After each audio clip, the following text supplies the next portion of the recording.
రాష్ట్రంలో యూరియా కొరతపై అధికార party versus బీజేపీగా మారిపోయింది. ప్రస్తుతం సవాల్ విసిరారు రాష్ట్ర అధ్యక్షుడు రామచంద్రమూర్తి. మొత్తంగా రామచంద్రరావు ఖమ్మం జిల్లాలోకి సంబంధించి కూడా ఇక్కడే ఇదే వేదిక మీద నుంచి రాష్ట్ర కేంద్ర ప్రభుత్వం యూరియా కొరత లేదని స్పష్టంగా చెప్తున్నప్పుడు కూడా కావాలని బ్లాక్ మార్కెట్ కి తరలిస్తున్నారని చెప్పి కూడా విమర్శలు చేశారు. ఈ విమర్శల్లో తాను నిరూపిస్తాను లేకపోతే రాజీనామా చేస్తాను, దానికి సిద్ధంగా తుమ్మల నాగేశ్వరరావు ఉన్నారని కూడా సవాల్ విసిరారు. మనతో మాట్లాడేందుకు రామచంద్రరావు ఉన్నారు. సార్ చెప్పండి, ప్రధానంగా యూరియా కొరతకు సంబంధించి కేంద్రం ఒక లెక్కలు చెప్తుంది, రాష్ట్ర మంత్రులు ఒక మాత్రం చెప్తున్నారు. అసలు ఏంటి దీంట్లో? వాస్తవానికి మేము రాష్ట్ర ప్రభుత్వము అనేక సార్లు చెప్పిన దాకా మేము మాట్లాడలే. ముఖ్యమంత్రి గారు వారి మంత్రివర్గంతో నడ్డా గారిని కలిశారు. నడ్డా గారి వారికి మొత్తం లెక్కలు చూపెట్టారు. లెక్కలు చూపెట్టిన తర్వాత మేము కూడా లెక్కలు అక్కడ డిపార్ట్మెంట్ ఆఫ్ ఫర్టిలైజర్ డిఓఎఫ్ అంటాం మనం, ఆ డిపార్ట్మెంట్ ఆఫ్ ఫర్టిలైజర్ మేము కూడా తెప్పించుకున్నాం.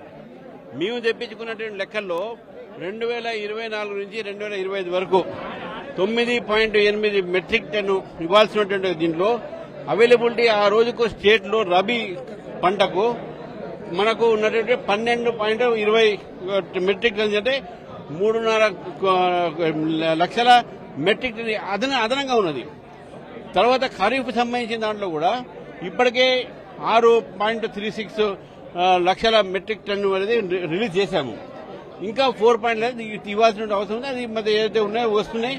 ఇప్పుడు ఏదైతే ఇంటర్నేషనల్ ఇరాన్ ఇజ్రాయల్ వారు దీనివల్ల కొంత ఎక్స్పోర్ట్ ఇంపోర్ట్ అవుతుందో కొన్ని డిలే అయినప్పటికీ కూడా రాష్ట్రంలో దేశంలో ఎక్కడ కూడా ఎరువు కొరత లేదు. ఓన్లీ తెలంగాణలో ఎక్సెస్ ఎరువు ఈరోజు బ్లాక్ మార్కెటింగ్ జరుగుతున్నది. ప్రభుత్వం దాన్ని నియంత్రణ చేయలేకపోతున్నారు. సరైన పద్ధతిలో యూరియా ఏదైతే ఉందో ఈ యొక్క ఎరువుల దుకాణంలో నుంచి డిస్ట్రిబ్యూట్ కాలేకపోతున్నది. దాన్ని ఎవరో తరలిస్తున్నారు, దాన్ని బ్లాక్ మార్కెట్ చేస్తున్నారని చెప్పి భారత ఆరోపిస్తుంది.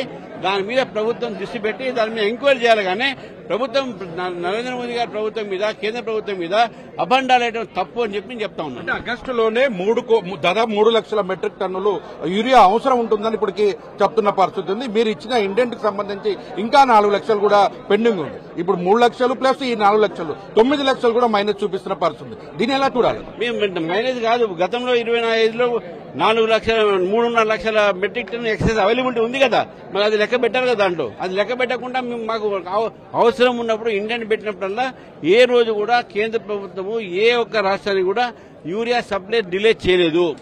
ఇప్పుడు కొంత డిలే కొన్ని రాష్ట్రాలకు అవుతున్నాయి. ఎందుకంటే ఇరాన్ ఇజ్రాయిల్ తర్వాత చైనా ఇవన్నీ కూడా యుద్ధాల్లో ఉన్నాయి కాబట్టి కొన్ని పరిస్థితుల వల్ల కొంత ఇంపోర్ట్ అక్కడి నుంచి వచ్చేటువంటి కొన్ని డిలే అవుతున్నాయి. అంతేగాని ఎక్కడ కూడా తెలంగాణ కానీ ఏ స్టేట్ కూడా కానీ యూరియా తక్కువ సప్లై చేసింది లేదు. అది వాళ్ళు అవాస్తవం మాట్లాడుతున్నారని మేము చెప్తా ఉన్నాం. బీసీలకు 42% రిజర్వేషన్ అంశంలో ఇప్పుడు ముస్లిం మైనార్టీ అంశాన్ని కూడా చేరుస్తున్నారు. ఎలా చూడాలి? అంటే మీరు ముస్లింలకు వ్యతిరేకమా అనుకూలమా? మీరు పక్కా చెప్పాను, మేము ముస్లింలకు వ్యతిరేకం కాదు, మీ మతపరమైనటువంటి రిజర్వేషన్కు వ్యతిరేకము. ముస్లింలకు 10% ఈబీసీ కోటాలో వాళ్ళకు వస్తుంది కాబట్టి ఎక్కడ ఎవరు కూడా దాన్ని అపోజ్ చేయట్లేదు. అదే కాకుండా అదనంగా వాళ్ళు 4% అది కోర్టులో పెండింగ్, దాన్ని వ్యతిరేకించిన ఆయన కోర్టులో పెండింగ్, దాంట్లో కూడా వాళ్ళ రిజర్వేషన్ వస్తున్నాయి. 4% దాంట్లో దీంట్లో కూడా 10% వస్తున్నాయి. ఎందుకు ఈ యొక్క పొలిటికల్ రిజర్వేషన్ లేదు? ఆర్టికల్ 15(4) and 16(4) రాజ్యాంగంలో కేవలము విద్యా మన ఉద్యోగాలకే ఈ రిజర్వేషన్స్ ఉన్నాయి, రాజకీయ రిజర్వేషన్ లేవు. దాంట్లో మతపరమైన రాజకీయ రిజర్వేషన్ తీసుకురావడంలో అది సమాజానికి దేశానికి మంచిది కాదని భారతీయ జనతా పార్టీ ఈ మతపరమైనటువంటి రిజర్వేషన్ వ్యతిరేకిస్తున్నారు. సీఎం రమేష్ బీజేపీలోకి బీఆర్ఎస్ విలీనం అవుతుందని కూడా చెప్తున్నారు. దీనికి ఏమంటారు?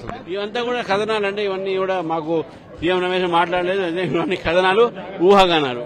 చూడొచ్చు. మొత్తంగా చూసుకున్నట్లయితే బీఆర్ఎస్ అంటే మొత్తంగా యూరియా కొరతకు సంబంధించి ఎక్కడ కూడా కొరత లేదు. క్లియర్ గా అటు రబీ సీజన్ కి సంబంధించినప్పుడు ఇచ్చినటువంటి ఏదైతే ఇండెంట్ ఉందో దానికి సంబంధించిన మిగిలిన ఇండెంట్ కూడా పెద్ద ఎత్తున అంటే దాదాపు 3 లక్షల మెట్రిక్ టన్నుల యూరియా ఇంకా ఉంది. ఇప్పుడు ఖరీఫ్ సీజన్ కి దాన్ని వాడుకుంటే సరిపోతుందని కూడా ఇటు రామచంద్రరావు చెప్తున్నారు. ఏదేమైనప్పుడు కూడా తాను చెప్పిన లెక్కల్లో వాస్తవాలు కూడా పరిశీలన తీసుకోవాలని, ఒకవైపు ఇతర దేశాల్లో ప్రపంచవ్యాప్తంగా జరుగుతున్నటువంటి యుద్ధాలు ఏవైతున్నాయో యుద్ధాల వల్ల యూరియా కొరత కొంత ఇబ్బంది ఉన్నమాట వాస్తవమే తప్ప వేరే రకం కాదు. బ్లాక్ మార్కెట్కి ఎలా తరలి వెళ్తుందన్న మీద అధికారులు పర్యవేక్షణ చేయాలని కూడా రామచంద్ర చెప్తున్న పరిస్థితి. మొత్తంగా 42% సంబంధించినటువంటి రిజర్వేషన్ బీసీ దానిలో ముస్లిం మైనార్టీలు తాము వ్యతిరేకం కాదని చెప్తున్నారు. బీఆర్ఎస్ లో బీజేపీ బీఆర్ఎస్ లో విలీనం అనేది కూడా అభూత కల్పన తప్ప వాస్తవం లేదని కూడా స్పష్టం చేస్తున్నారు. కెమెరామెన్ విజయ్తో సైదులు 10 టీవీ ఖమ్మం.